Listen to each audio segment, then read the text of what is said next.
Bonjour et bienvenue pour une nouvelle vidéo pratique de Claricréa. Aujourd'hui, je vous invite à partager avec moi cette astuce que j'ai fini par trouver à force de réfléchir. Je vous ai montré donc ce plastron il y a quelque temps dans une de mes vidéos précédentes. Vous avez vu que les bords sont vraiment très irréguliers.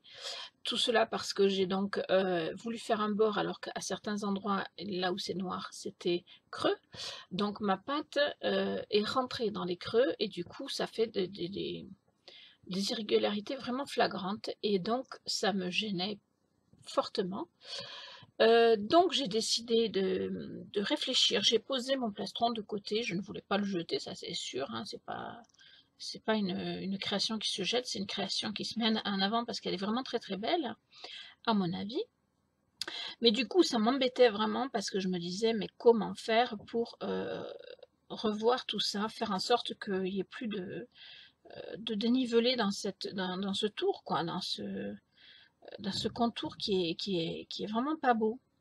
Puisque tout le reste, lui, est magnifique. Donc, je cherchais. Je savais que la résine passe au four, donc ça, c'est pas un souci. Mais c'est vraiment ce tour, on m'a donné des astuces, des conseils, tout ça, mais ça ne me convenait pas. On m'a dit, par exemple, de poncer avant de remettre... enfin, on m'a dit de remettre un tour. Oui, mais je me suis dit, le tour, quand tu le colles pour que ça va forcément reprendre les mêmes défauts. On m'a dit ponce avant, mais c'est pareil, parce que poncer, à moins de poncer, mais vraiment péniblement, et alors là, de s'y péter tous les doigts, parce que c'est quand même relativement dénivelé, quoi. Enfin, il y a vraiment beaucoup d'écart entre un certain moment, et le ponçage à la main, pardon, mais c'est un peu épuisant, quoi. Et puis pour les doigts, c'est pas top non plus. Donc je ne voyais pas de solution. J'ai cherché longuement. Et puis en fait, la solution, je l'ai trouvée en... je vais vous montrer avec moi. En cherchant justement... Enfin, en faisant les semelles. Voilà, là il sort du four, il n'est pas encore poncé, rien. Donc il y a des petits dénivelés, mais qui vont partir au ponçage. J'ai fait la semelle et le contour en même temps, comme je vous l'ai montré dans une précédente vidéo de cette création, par exemple. Sauf que cette création, elle vient d'un emporte-pièce en fer qui me fait toujours un petit écart ici. Là, vous allez peut-être pas le voir. Ça se voit un petit peu, mais avec le tampon, on réalise peut-être pas bien. Mais ici, il y a toujours un petit dénivelé aussi. Pardon. Et donc, en faisant mon contour, j'ai réussi à faire en sorte que le dénivelé ne se voit plus. Du coup, c'est ce que je vais vous montrer sur ce plastron. Et comme ça, toute personne qui se retrouve face à la même situation que moi va pouvoir régler son problème. Alors, ce que je vais faire d'abord, j'ai étalé de la pâte, c'est pas l'épaisseur la plus fine, mais c'est pas non plus la plus épaisse, c'est un peu entre les deux. Parce que je vais refaire une petite semelle, vu qu'il y a beaucoup aussi de dénivelé derrière et que j'aurais pu poncer, mais c'est pareil, ça va me demander beaucoup de travail. Donc je préfère la refaire et par la même occasion, je vais refaire mon contour tel que je vous l'ai montré dans une précédente vidéo. Et ensuite, je vais vous montrer comment faire le supplément. Donc le contour et la semelle, je ne vais pas vous les remontrer. Je vais le faire moi et puis je vous retrouve tout de suite pour vous montrer la suite. Voilà, donc j'ai refait une semelle, ça se voit d'ailleurs hein, parce que j'ai pas finalisé encore, puisque je vais encore travailler sur le plastron. Là, vous le voyez, le contour est un petit peu mieux, mais c'est pas encore ça. Voilà, je sais pas si vous le voyez bien, comme ça peut-être. On a l'impression que c'est mieux, hein, mais pour moi, c'est pas assez bien. Voilà, par exemple, ici, vous avez un beau dénivelé, là aussi. Je pense qu'il y en a d'autres, voilà. Donc, qu'est-ce que je vais faire maintenant? Eh bien, c'est très simple. C'est que, donc, j'ai bien lissé comme j'ai pu, une fois, mais d'abord j'ai aplati, bien sûr, parce que sinon ça ne tiendrait pas. Donc maintenant, ce que je vais faire, déjà il y a de la pâte polymère qui est rentrée dans certains endroits. D'ailleurs, c'est pas tout à fait net devant là. Peut-être qu'après, il faudra que je refasse une. Il va falloir que je ponce, et peut-être qu'après, il faudra que je refasse une couche de résine, mais ça, c'est pas grave à la rigueur. Voilà, donc ce que je vais faire maintenant, c'est que je vais prendre des petits bouts de pâte. Et à chaque fois qu'il y a un dénivelé, alors je vais vous le montrer sur un grand dénivelé ici, par exemple, vous avez un dénivelé qui est assez intéressant. Vous le voyez, je pense. Voilà. Donc, je vais rajouter en fait de la pâte dessus. Voilà. En faisant attention qu'elle n'aille pas en bas, parce que sinon elle va me gêner pour dessous et du coup je vais avoir le même problème. Je le mets comme ceci.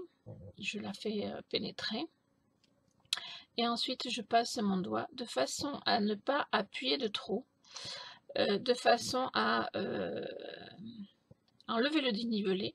Et ensuite, une fois que j'ai enlevé le dénivelé, bon, il faut bien qu'elle pénètre quand même pour ne pas se voir après. Mais une fois que j'ai enlevé le dénivelé, hop, je coupe le dessus.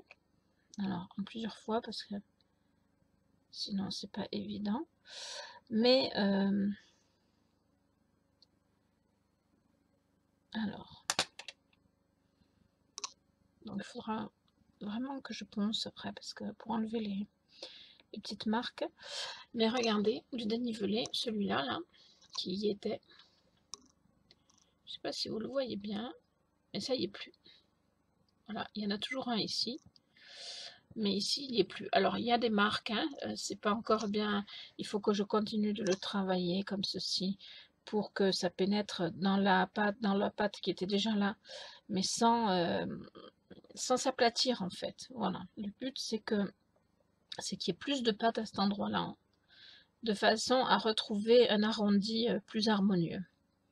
Voilà, et je vais faire ça donc sur tous mes dénivelés, tous mes endroits où c'est pas net, de façon à obtenir quelque chose de plus fini. Voilà, donc je le recommence ici, je mets un petit bout de pâte, vous voyez, et je viens le faire pénétrer, mais sans trop, c'est-à-dire que il faut qu'il s'accroche à l'autre pâte, mais sans s'aplatir dessus. Voilà. Normalement, avec la cuisson, après ça tient, parce que bon, je fais quand même en sorte de le faire bien pénétrer. Mais vous voyez, je passe sur la longueur de façon à ce qu'il garde l'arrondi ici, qu'il ne recreuse pas comme il faisait. Voilà, donc ici,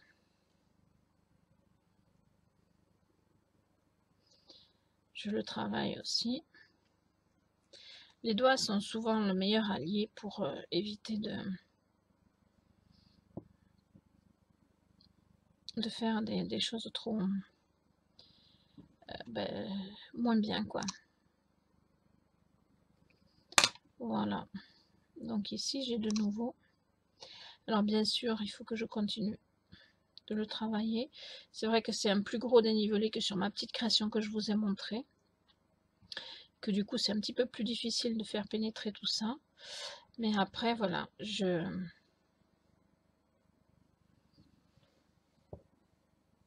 le retravaille au doigt. Je vais me mettre bien à la portée de la vidéo, sinon vous verrez rien. Et voilà, on voit plus l'endroit où je l'ai mis. Vous voyez, avec le doigt, grâce au doigt. Si on l'envoie un peu ici, mais ça va partir aussi. Voilà, on voit plus où j'ai mis. Alors c'est sûr, après il y a encore un dénivelé sur la hauteur, mais ça je vais l'arranger après. Mais ici, ça fait déjà beaucoup plus arrondi. Voilà, donc je vais continuer à le travailler après normalement, si vous voulez. Mais vous avez vu le principe qui consiste à remplir les trous qu'il peut y avoir parfois dans de la pâte. Après, ça se fignole, hein, mais tout se fignole de toute façon. C'est pas parce que c'est l'arrière ou le tour qu'on ne doit pas prendre le temps de le travailler. Moi, c'est comme ça que je procède. Je prends du temps pour travailler chaque pièce. C'est aussi pour ça que j'ai du mal parfois à supporter le prix de certaines personnes quand elles mettent leur création en vente et qu'elles le mettent vraiment pas cher parce qu'on passe du temps sur ces créations. On ne fait pas à la légère et à la va-vite. On les travaille vraiment. Donc, c'est dommage de... Voilà, avec le ponçage, ensuite, ça va être vraiment nickel ici. Je suis super contente. Donc je disais, il faut vraiment pas sous-estimer ces créations parce que ça nous demande, c'est sûr que c'est une passion aussi, mais ça nous demande beaucoup de temps, du temps qu'on passe pas sur autre chose, avec, avec notre famille ou des choses comme ça. Et même si c'est passionnant, c'est aussi une façon de tenir dans la vie quotidienne, hein, de faire ça. Et donc c'est normal d'avoir un retour au niveau au niveau tarif, quoi, enfin, de mettre un tarif qui soit cohérent avec ce qu'on fait. Voilà. Même si on n'en fait pas notre métier. Enfin, moi, je sais que c'est pas mon métier principal. Maintenant, je suis quand même déclarée pour mes créations, même si j'en vends peu. J'en vends peu parce que j'ai pas le temps de faire de la pub, parce que c'est pas que je veux pas les vendre, hein, c'est que voilà. Mais voilà, chaque création demande un temps précieux de travail, de finalisation aussi, parce que c'est pas le tout d'avoir une idée, de la créer, il faut aussi la finaliser, et c'est, comme vous pouvez le constater, assez long. Donc à toutes les créatrices et tous les créateurs qui mettent en vente leurs créations, par pitié, n'oubliez pas le temps que vous passez à faire vos créations, même si ça vous fait du bien, c'est quand même du temps que vous avez mis à faire vos créations. Voilà, donc je vais continuer. C'était une petite aparté. Hein. Je ne sais pas pourquoi je suis partie là-dessus, mais voilà. Donc vous continuez, enfin en tout cas moi je vais continuer à faire mon tour comme ceci pour égaliser tout mon tour de façon à ce qu'il n'y ait plus de défauts sur mon tour.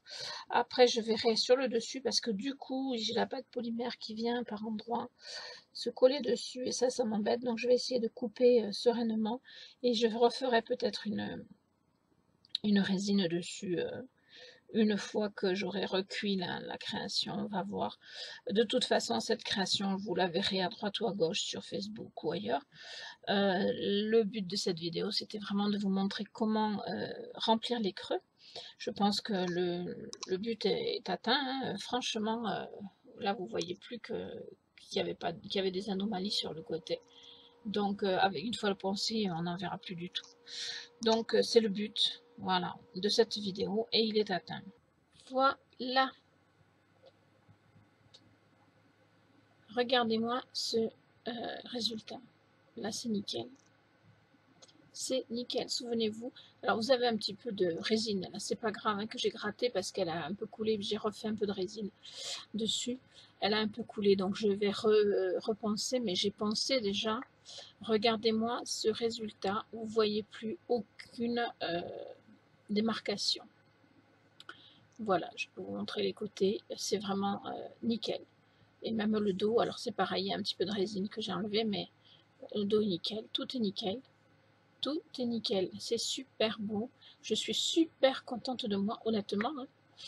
Hein. Donc, ici, comme j'ai remis un peu de résine, du coup, la résine est revenue sur la pâte polymère et donc le bord, c'est nickel. Enfin, tout est nickel. Maintenant, je vais pouvoir finaliser cette création. Voilà, je tenais à vous la montrer pour que vous voyez bien que ça paye. Le travail que l'on fournit sur nos créations paye. Le résultat est là. Je vais monter cette création et je la mettrai, je vais la finaliser bien sûr, et je la mettrai sur ma boutique en ligne où vous pourrez la retrouver si elle vous intéressait. Je vous remercie de m'avoir suivi. Je vous dis à bientôt pour de nouvelles vidéos.